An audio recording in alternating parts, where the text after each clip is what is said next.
Um pouquinho mais, avance um pouquinho mais, Marlon, por favor. Estamos aí com o Carioca ainda. Campeonato Paulista, né?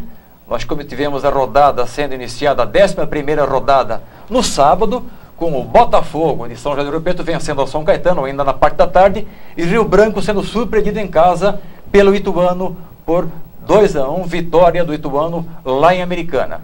Os resultados seguintes, vamos lá, os demais resultados. O Sertãozinho, que vem muito mal na competição, puxa a lanterna, empatou em casa com o Bragantino. O Santo André, uma das surpresas, vice-líder do campeonato, venceu a Portuguesa, jogando lá em Santo André. E a partir das 20 e 30 horas, o Mirassol, em casa, empatou com o Oeste de Itápolis. Na sequência dos resultados, nós tivemos ainda, pelo Campeonato Paulista, por favor, Marlon, a sequência dos resultados. Já no domingo, às 17 horas, o clássico da rodada, os meninos da Vila do Santos bateram a Corinthians de Ronaldo Fenômeno e Companhia Limitada por 2-1. O São Paulo goleou ao Monte Azul, o Caçula por 5-1, com 4 gols de Fernandinho, ex-Barueri. Nos jogos já no final da tarde, no período da noite, o Rio Claro em casa bateu ao Palmeiras. O Mojimirim venceu ao Paulista. Mojimirim, que tem a gestão do ex-jogador Rivaldo, o jogador Rivaldo que joga ainda no futebol internacional. Barueri de Casa Nova bateu a Ponte Preta por 3-1. E fechando aí, então, os resultados da 11ª rodada do Campeonato Paulista. Vamos puxar, pois não, a tabela de classificação, e nós vamos ver que, ao contrário do Rio de Janeiro, clubes de menor investimento, que têm gestão profissional, têm projetos e propostas, conseguem aí estar na ponta quase da tabela. O Santos lidera com 28, o Santo André é o segundo colocado com 24, o Botafogo de Ribeirão Preto com 21 pontos e o São Paulo com 20. Terminasse a primeira fase hoje, esses 4 clubes estariam seguindo na competição. Corinthians, São Caetano, Ponte Preta, Palmeiras, seguindo na tabela, por favor, Marlon.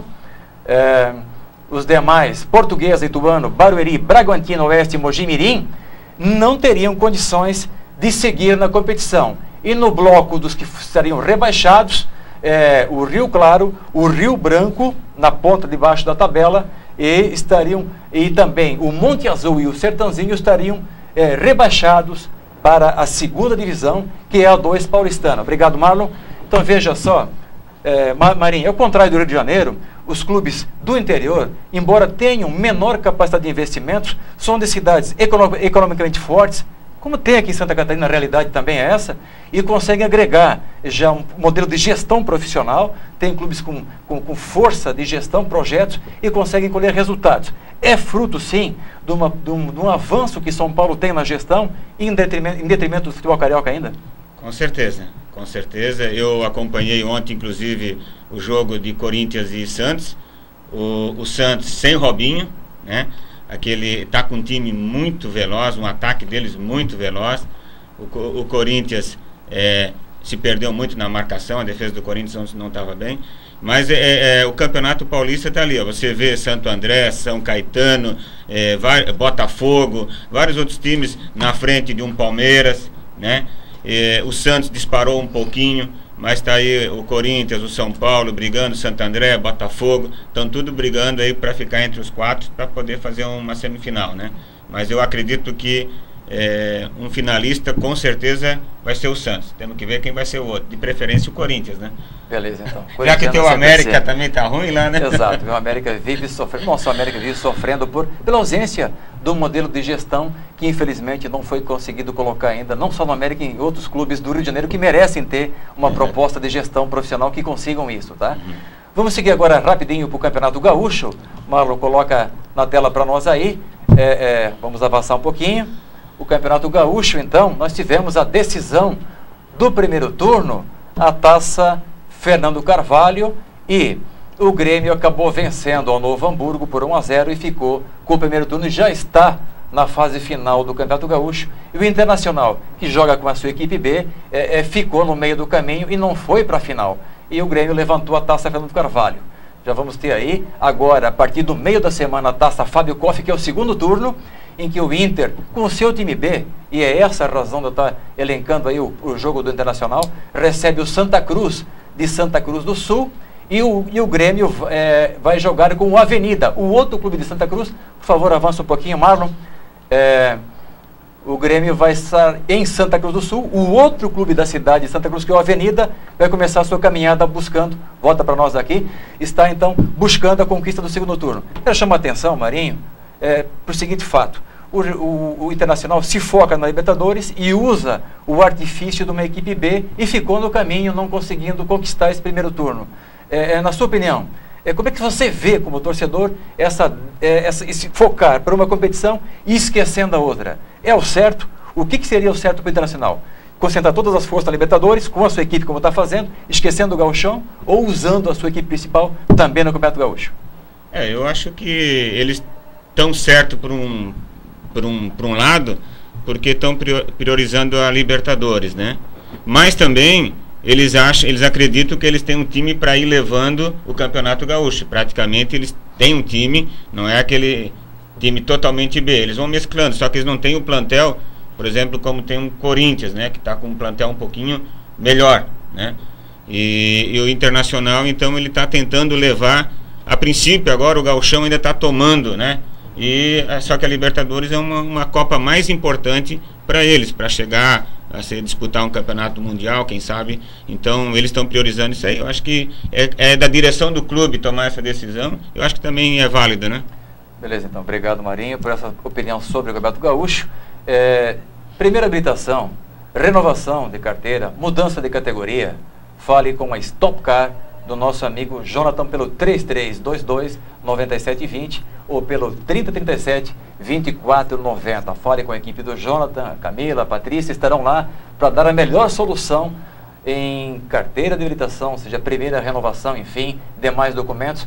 Um abraço para o nosso vascaíno Jonathan de Sá e Indaial, que nos acompanham lá pelo www.ngp.com.br. Obrigado pelas ligações, o telefone não para de tocar. Ligue você também, 3335-0202. Você acha que o Metropolitano vai ser campeão do retorno ou não? E deixe o seu nome e concorra uma camisa assinada pelo Fábio Rodrigues da Rocha. Logo, logo, se você não conhece, saberá quem é.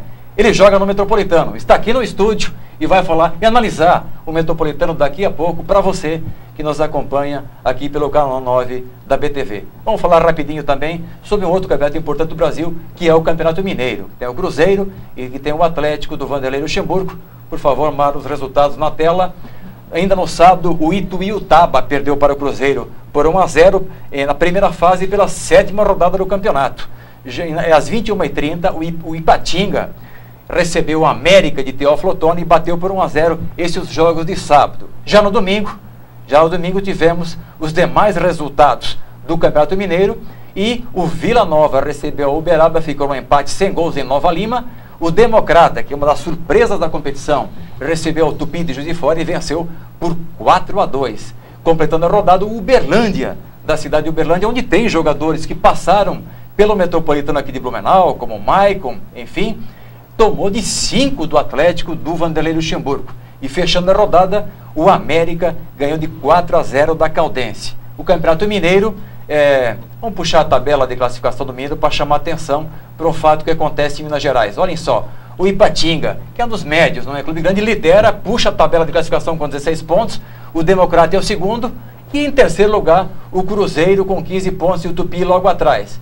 Vila Nova é o quinto com 11 e o Atlético Mineiro, focado para o Campeonato Mineiro de Vanderlei Luxemburgo, com investimento, com reestruturação do futebol, apenas na 6ª posição.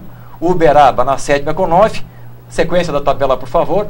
E o América, o 8º colocado, fecha o elenco dos clubes que vão seguir para a segunda fase do Campeonato de Minas. Uberlândia e América de Teófilo Otoni, com 4 e 3 pontos, estariam fora da faixa de classificação e a Caldense e o Ituiutaba estariam rebaixados. Obrigado, Marlon, volta para nós aqui.